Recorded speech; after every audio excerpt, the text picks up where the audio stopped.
Stretches of southern Turkey and northern Syria are in ruins tonight after a powerful earthquake ripped through the region.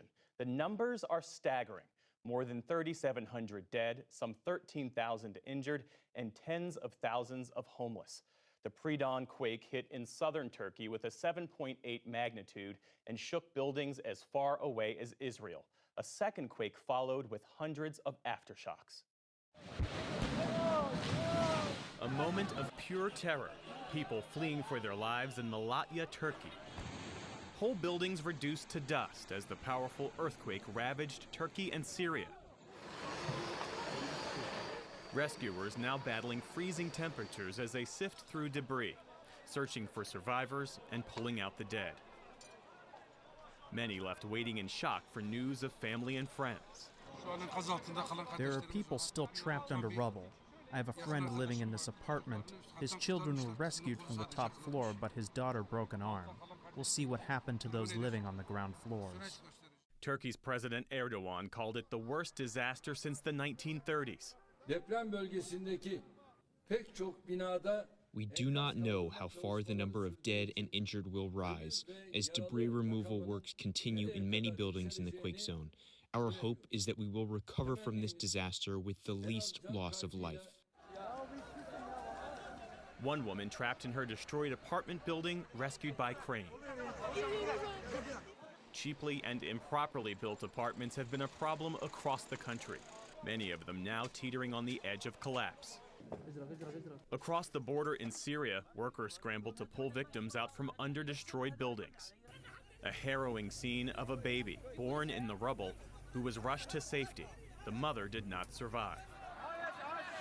Elsewhere, a rescuer frantically carried a little girl away from ruins. One survivor of the quakes described his family's escape from an almost certain death. I have 4 children and my wife. We were at home sleeping peacefully. We felt the quake. It was very strong, so I pulled out with my wife and kids and ran directly towards the entrance of the house. As we reached the entrance of the building, it collapsed totally on us. A wooden door fell on us, which saved us.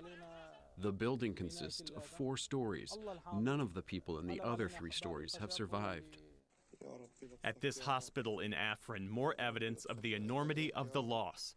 Bodies wrapped in blankets fill the floor. The hardest hit regions in Syria are home to millions of displaced refugees from the country's civil war, living in poverty with little access to health care and few resources.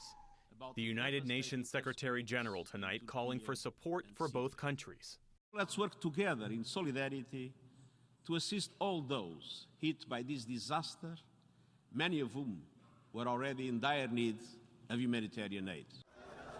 The U.S. says it's working with Turkish authorities to provide assistance and rescue crews.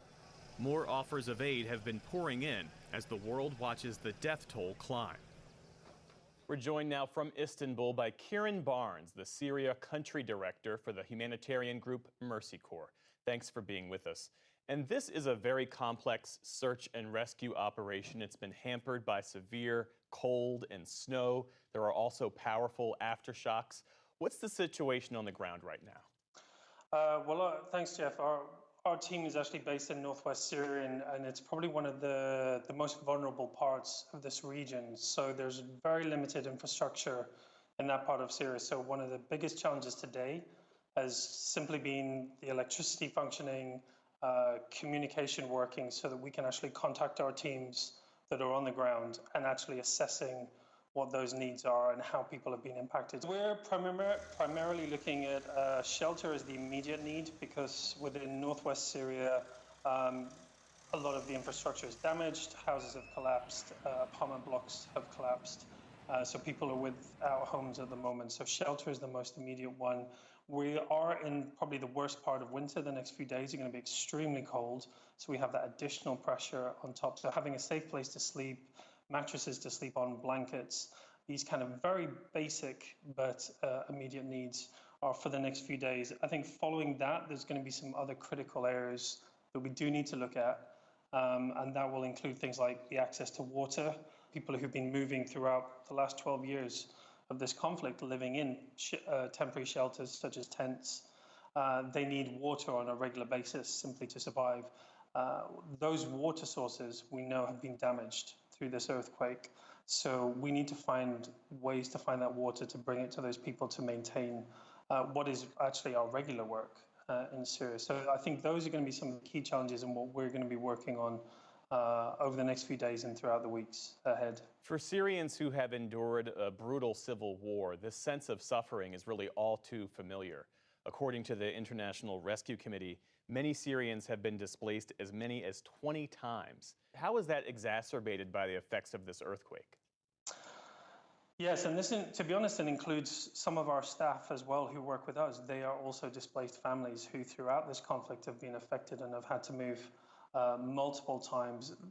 Syrian population is extremely resilient, and the fact that they've continued to survive throughout the last 12 years of this conflict does speak a lot about those communities. However, here we are again with another crisis.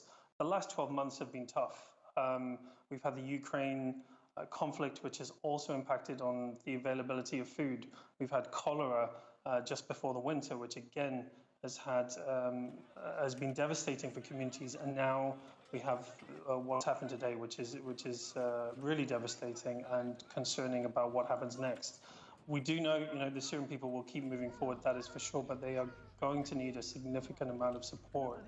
And that's also the concern that we have is Syria has been dropping off the kind of priority list for the past few years because of other situations around the world. But with what's happened today, it's something that cannot be forgotten, and we need to step up. We need the international community to support the people of Syria tonight and tomorrow night and through the rest of the weeks and months ahead. And Turkey, as you know, is facing a collapsing currency, runaway inflation. How is that economic hardship affecting the rescue effort, and how will it affect the recovery effort long term? Yes, the economic collapse, to be honest, in the whole region has been extremely difficult for people, even just finding jobs to continue their daily lives prior to this current crisis. We've seen the Syrian pound also have huge issues around inflation. Things are devaluing all the time. It makes it very difficult for people to have businesses, to find jobs, to support themselves. The global economy is impacting on this in a very significant way. So what happens around the world impacts on those people inside Syria additionally, and this will make it hard. One of the probably bigger concerns in the immediate future will be the access to goods. We have, as Mercy Corps, pre-positioned stocks such as mattresses, blankets, jerry cans, these kind of things that we can distribute immediately. But those resources will run out, and we will need suppliers, we'll need contractors to have those stocks. And I think it's being able to access that again will be there'll be pressure on that over the coming weeks because everybody will be looking for those items, and we'll all be trying to source it.